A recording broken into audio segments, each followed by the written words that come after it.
Welcome again in part second. Part first के अंदर हमने ड्राइंग कंक्लूजन के रिगार्डिंग चीज़ों को पढ़ा था। वहाँ पे हमारे उसके क्या एलिमेंट्स हैं, क्या क्या प्रिकॉशंस यूज़ किए जाते हैं एक ड्राइंग कंक्लूजन के अंदर, उसमें हमने डिटेल्ड स्टडी कर ली थी।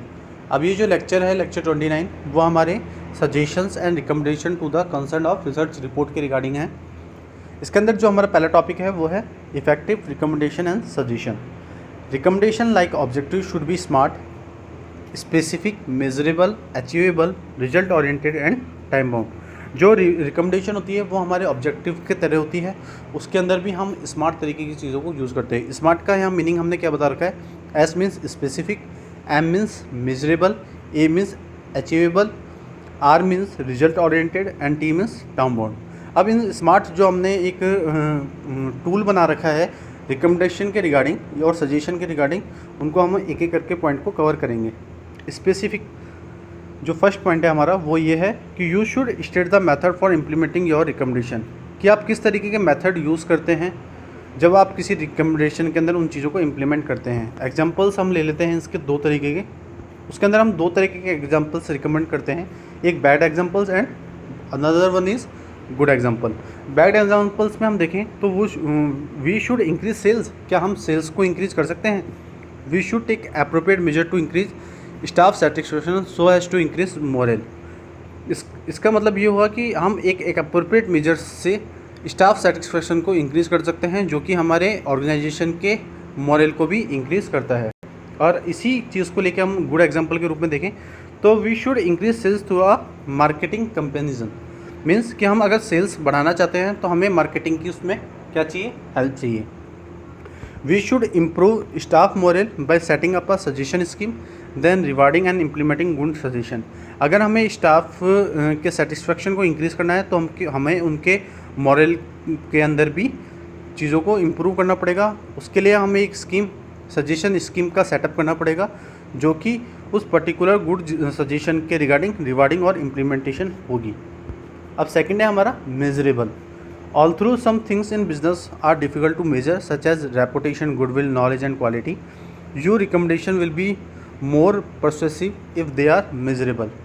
हम देखते हैं कि जो बिज़नेस के अंदर बहुत चीज़ें ऐसी होती हैं जिनको हम बहुत माइनर तरीके से मेज़र करते हैं, और बहुत चीज़ ऐसी होती हैं जिनको हम कभी भी बहुत डिफ़िकल्टीज आती हैं, मीन्स वो बहुत कॉम्प्लेक्स होती हैं उन चीज़ों को मेजर करने के लिए।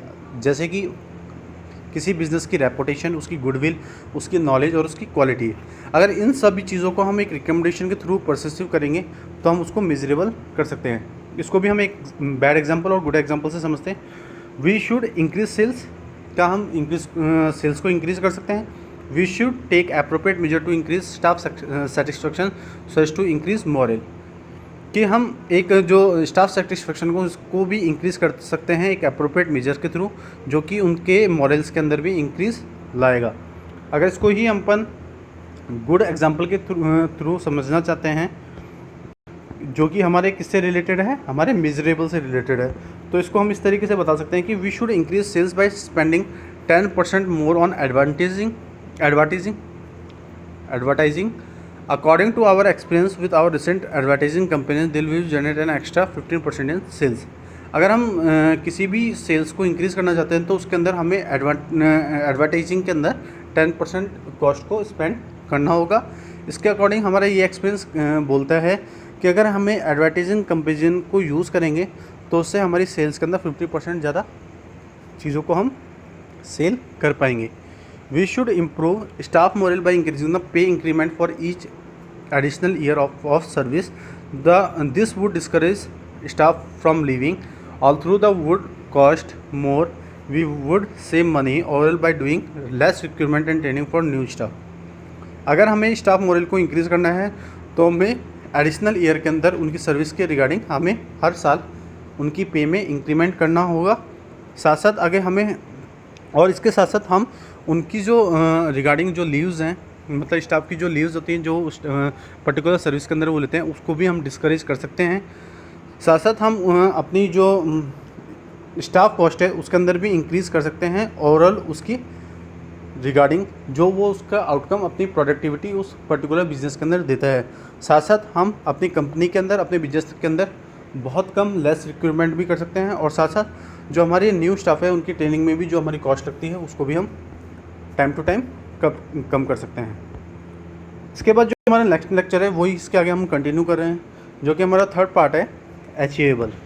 Recommendation should not involve too little time और too much money, labour, facility और रिस्क। रिकमेंडेशन के अंदर हम ज़्यादा टाइम को यूज़ नहीं करते हैं, ना ज़्यादा मनी को यूज़ करते हैं, ना ज़्यादा लेबर्स को यूज़ करते हैं, ना फैसिलिटीज़ को यूज़ करते हैं, ना हम रिस्क जैसी चीज़ों का यूज़ करते हैं। वो चीज़ अगर इन सारी चीज़ों का हम कम यूज़ करेंगे तो हम ये मानते हैं कि हमारा जो भी बिज़नेस है वो ज़्यादा अचीवेबल रहेगा। ठीक है, तो जो इसको हम भी एक उसी एग्जांपल के थ्रू समझते हैं कि we should retain all sales staff, we should offer the customer a 20% discount on all future orders. ठीक है, तो जो अगर इसको हम गुड एग्जांपल के थ्रू समझेंगे इस अचीवेबल को, तो वी कह सकते हैं हम लोग कि we should retain sales staff who consistently do not meet sales target. हम उन सारे सेल स्टाफ को रिटेन करेंगे जो उस सेल्स टारगेट को अचीव नहीं करते हैं।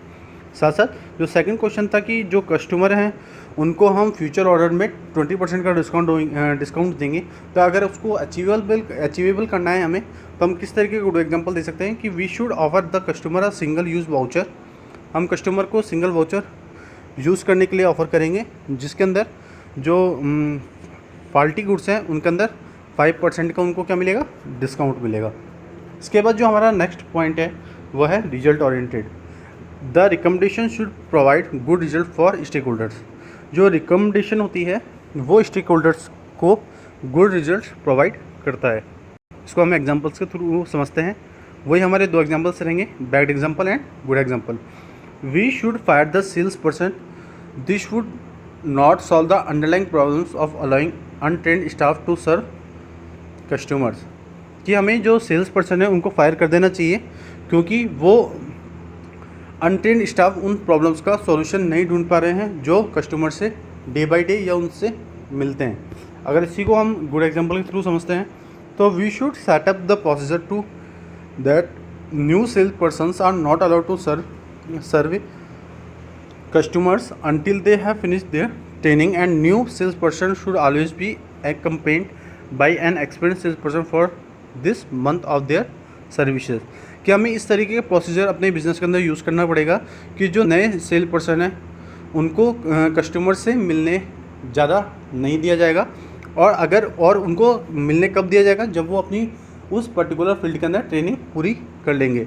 और जो नए पर्सन है उसको अगर हमें मार्केट के अंदर या फील्ड के अंदर भेजना है, तो उसके साथ हम एक्सपीरियंस सेल्स पर्सन को भेजेंगे हर महीने, जो कि उस सर्विस के रिगार्डिंग पॉसिबल होता है। नेक्स्ट जो हमारा पॉइंट है वो है टाइम बाउंड।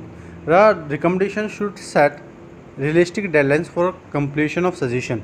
रिकमेंडेशन हमें रियलिस्टिक डेडलाइन प्रोवाइड करती है जो कि एक सजेशन को कंप्लीट करने के लिए किया जाता है। इसको हम एग्जांपल्स के थ्रू समझते हैं। बैड एग्जांपल हमारा क्या रहेगा कि the sales person should not serve customers.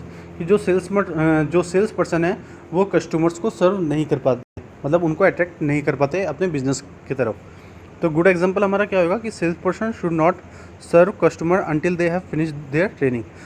Means कि हम उसको इस तरीके से रिकमेंड करेंगे कि सेल्स पर्सन तब तक कस्टमर्स को अपने तरफ बिजनेस की तरफ अट्रैक्ट नहीं कर पाएगा जब तक उसको हम पर्टिकुलर उस फील्ड के बारे में ट्रेनिंग नहीं देंगे। जब तक उसकी ट्रेनिंग उस पर्टिकुलर फील्ड के अंदर फिनिश हो जाएगी, ख़त्म हो जाएगी, तब हम ये समझते हैं कि उस पर्टिकुलर फील्ड के अंदर वो अपनी स्किल को डेवलप करेगा, साथ साथ वो कस्टमर्स के फीडबैक को भी और उनकी जो रिक्वायरमेंट्स हैं उनको पूरा करेगा, जिससे वो कस्टमर उनके बिज़नेस के रिगार्डिंग अट्रैक्ट होंगे।